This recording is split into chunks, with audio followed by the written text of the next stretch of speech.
Hola, bienvenido a tu clase de pruebas. En esta ocasión vamos a hablar de las palabras parónimas.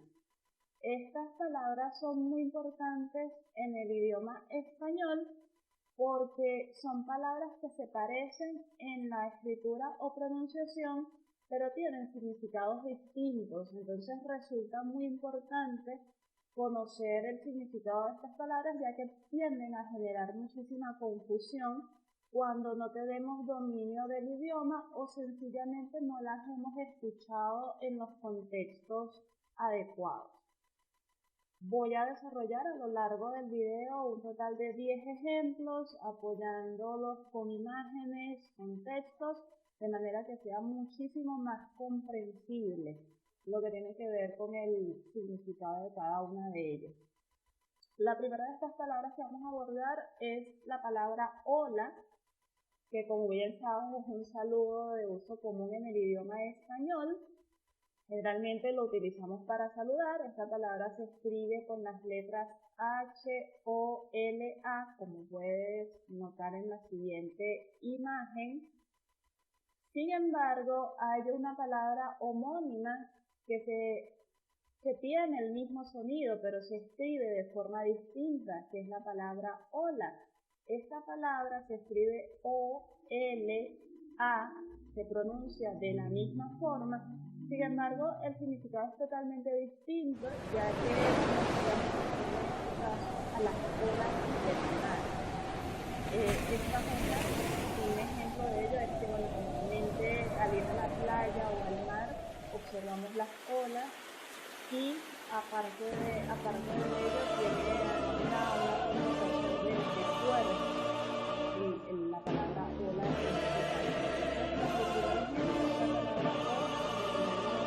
el saludo, y la ola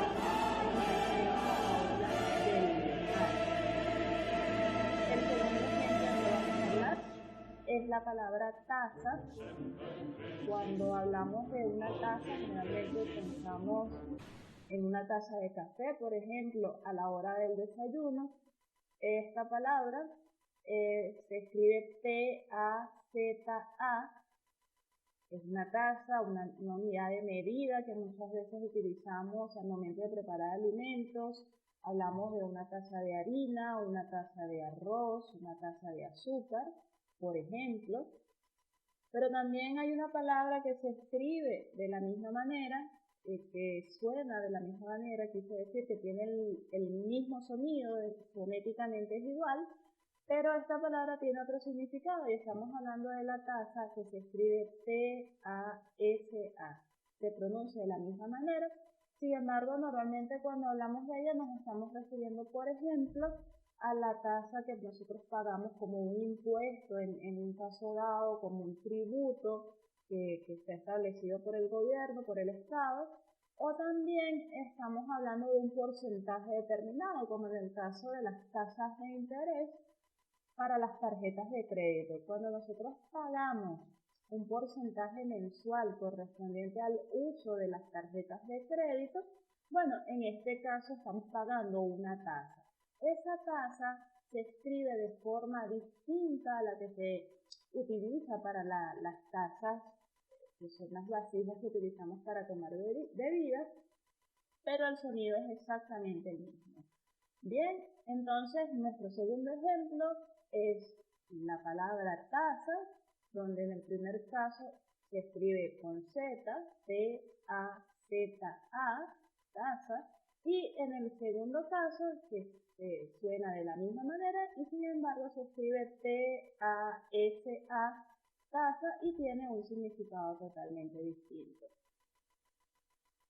Continuamos en este momento con el tercer caso. Vamos a hablar de la palabra sumo. Hay dos formas de escribir la palabra sumo. La primera que vamos a mencionar es la palabra escrita con Z, que viene a ser lo que nos referimos generalmente al hablar de un jugo o de un extracto que obtenemos al exprimir una planta, al exprimir una fruta, obtenemos un zumo. Muchas veces lo bebemos, vamos a una tienda, vamos a un local y pedimos un zumo de naranja, por ejemplo, o de fresa. También la palabra zumo se escribe con S y en ese caso tiene un significado distinto. Uno de ellos es el referido a un estilo de lucha japonés bastante vistoso, bastante atractivo, el que bueno, lo vamos a ver acá en un video que voy a colocar acá, un estilo de lucha japonés llamado sumo. Además del uso de la palabra sumo, refiriéndose a este estilo de arte marcial o de forma de combate, también tenemos lo que es la forma del verbo sumar en primera persona cuando decimos yo sumo. Yo sumo, tú sumas, él suma, nosotros sumamos. Ahora bien, cuando yo sumo, me refiero a que soy yo personalmente quien realizo una suma, 1 más 1, 1 más 2, 1 más 3, y bueno, de allí obtengo un resultado. Entonces, estamos hablando de un segundo uso de la palabra sumo como una forma en primera persona del verbo sumar, en presente. Bien, vamos a continuar con nuestro cuarto ejemplo. Nuestro cuarto ejemplo es la palabra rayar. La palabra rayar tiene dos formas en las cuales puede ser escrita, se pronuncia de igual manera, por lo tanto son homófonas, sin embargo los significados son distintos.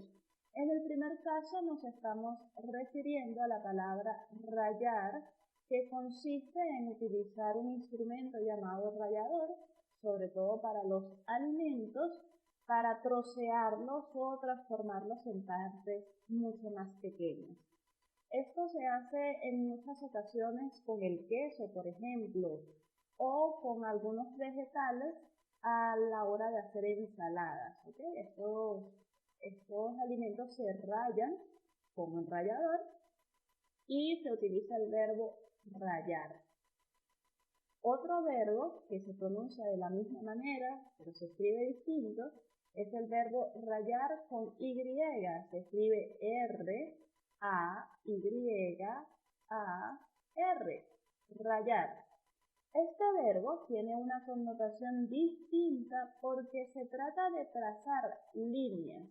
Estas líneas pueden ser trazadas ya sea en el papel o en la pared, en una determinada superficie, y se estaría realizando en ese momento la acción de rayar.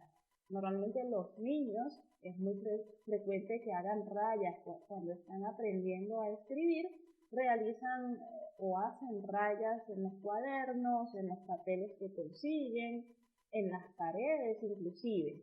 Muy bien, entonces ellos estarían en este caso rayando las paredes o rayando las hojas, que es una acción distinta a nada que comentamos en el primer ejemplo. Cerramos.